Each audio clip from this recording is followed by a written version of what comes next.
Il était pourtant le champion national des Olympiades mathématiques de l'Inde en 1997, mais n'avait même pas le droit de feuilleter des revues dans une bibliothèque. En raison de sa basse caste, le conservateur lui ordonna sans ménagement de partir. Pourtant, l'homme affirma avoir pour protecteur le ministre de l'Éducation.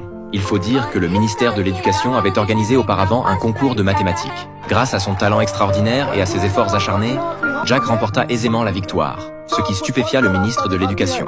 Non seulement celui-ci lui remit personnellement sa médaille, mais il prit également l'engagement public que Jack pourrait toujours venir le voir, quelles que soient les difficultés qu'il rencontrerait par la suite.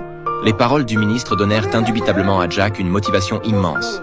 Il nourrissait déjà le rêve inaccessible de faire des études universitaires. Ce jour-là, il retourna à la bibliothèque pour étudier en cachette, mais fut découvert par le conservateur. C'est alors que se déroula la scène du début. Finalement, Jack fut impitoyablement expulsé.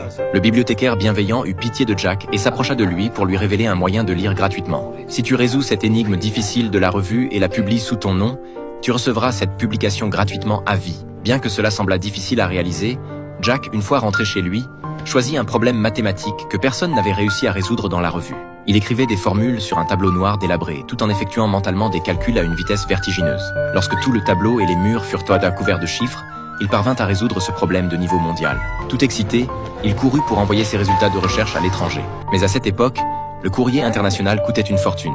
Par chance, le père de Jack était facteur. Après avoir appris l'exploit de son fils, non seulement il le soutint pleinement, mais il se vanta joyeusement auprès de ses collègues que son fils allait devenir célèbre. Cependant, ses collègues se moquèrent d'eux, disant que père et fils rêvaient éveillés, et conseillèrent au père de regarder la réalité en face et de faire trouver rapidement un travail à Jack pour subvenir aux besoins de la famille. Le père ne voulait pas que le talent de Jack soit gâché. Il préféra prendre l'argent de la retraite de sa femme plutôt que de l'empêcher d'envoyer cette lettre. Il savait pertinemment qu'au bas de l'échelle sociale, on n'a jamais l'occasion de changer son destin. Un mois plus tard, grâce à l'approche unique de Jack pour résoudre le problème, son article impressionna profondément de nombreux professeurs qui l'invitèrent personnellement à venir étudier à Cambridge. Il se rendit alors à la bibliothèque avec la revue et montra au conservateur son nom imprimé dans la publication. Voyant l'expression incrédule du conservateur, Jack ressentit une fierté immense et éprouva une satisfaction jamais ressentie auparavant. De retour chez lui, sa famille commença à lui acheter de nouveaux vêtements et à prendre des photos d'identité. Tout était prêt. Il ne manquait plus que l'argent du voyage. Jack repensa à la promesse du ministre. Le lendemain, lui et son père se rendirent ensemble au ministère de l'Éducation, espérant obtenir une aide financière du ministre. Dès que le ministre entendit qu'il était question d'argent, son visage changea instantanément. Non seulement il nia sa promesse, mais il les rabroua en les accusant d'être cupides.